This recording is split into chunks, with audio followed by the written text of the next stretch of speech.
Is this World War Three? Russia just recently attacked Ukraine with ballistic missiles. Why this is making headlines is not because they attacked Ukraine, right? Since February of 2022, they invaded Ukraine and there's a war. Everybody in the world knows that. So it's not like they used this certain ballistic missile. Then all of a sudden, that's what's making the that's what making the headlines. No, it's because ballistic missiles are typically where nuclear warheads are placed.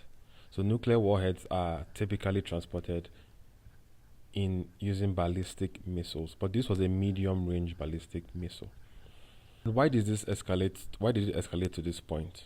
Some days ago, Biden authorized the use of some long range missiles in Russia. Again, Ukraine has also been attacking Russia with small drones and small bombs here and there, but nothing like this. This long range missile system changes the dynamic of the war.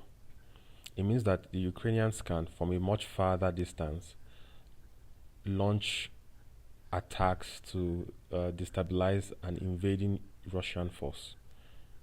And this puts them at a huge advantage. But I was thinking to myself, why would Biden, he has just 2 months left, why would he,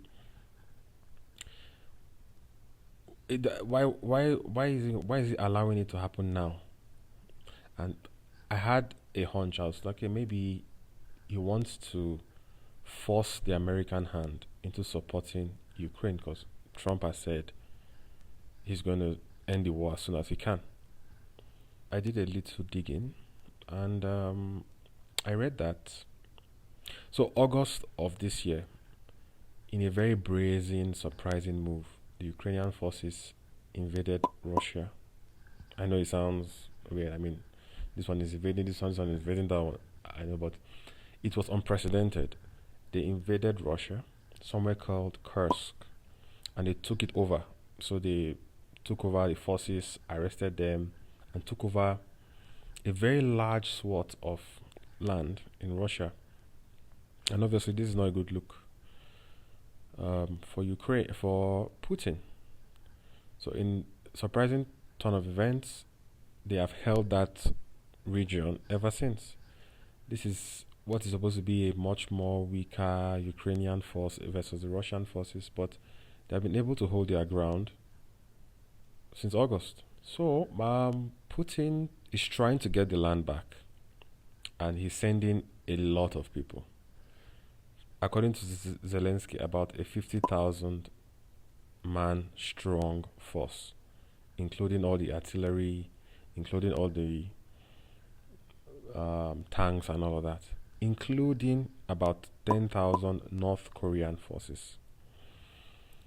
So, digging further, that was the excuse that was given for why Biden permitted them to use those long range missiles so that they could defend their positions in Kursk because they were going to be overrun. So now they don't have to move forces from mainland Ukraine into to go defend that region. They could just sit in Ukraine and launch those rockets into the Kursk region. So what do I think? This is not World War Three. I know Putin likes to threaten nuclear war, nuclear war. But right now, anybody that launches nuclear war first, a nuclear warhead first, that country is done. That country is done for. Mind you, even though they say Russia has 2,500 plus or 2,000 plus nuclear warheads, it doesn't mean when they want to, if they want to launch a nuclear warhead, they will launch all 2,500 at once. First of all, that's not true. Number two, it takes a lot of resources to maintain the stockpiles, to maintain the technology, to keep them safe. And many of these nuclear warheads are since the 50s, and the 60s, and the 70s. They are old. They are probably not functioning properly, and so on. So I don't think it's World War Three yet. But I think it's important for the Ukrainians to hold that Kursk region for now, so that it will be part of the negotiations when Trump comes in.